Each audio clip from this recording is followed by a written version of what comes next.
So what you're saying though about choosing a team is actually right on par with a question and some of the conversation we wanted to have today, which was about this picture of what led you to choose being a football fan. I know we started conversation, and I know for anybody who heard the last episode talking with Dan, we had some conversation about how it was something that was like handed down in some way, whether it was from a dad or from family member or from those kind of interactions. And it seemed to be a general conversation that I had with a bunch of different people when I would talk about how they were drawn into football.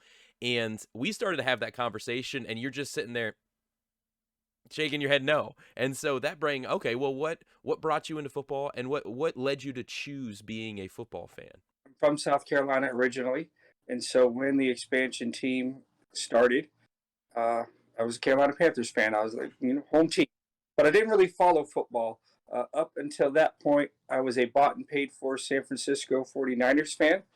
In that I had an aunt that lived in San Francisco, so when she came to visit, is hey, here's all this 49er merchandise, and so all right, I guess I'm a 49ers fan.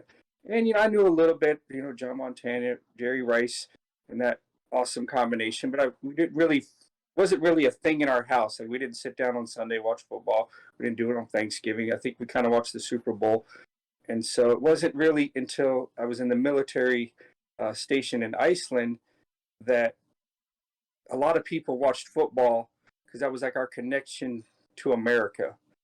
And so everyone's like, hey, what team are you? And so I was like, well, I'm from South Carolina, so I'm a Carolina fan. I decided that when Carolina came into existence, that if I was going to be a fan, I'd be a Carolina fan. And so we started watching football together. And so it's how we connected and kind of maintained the connection of the United States while being abroad.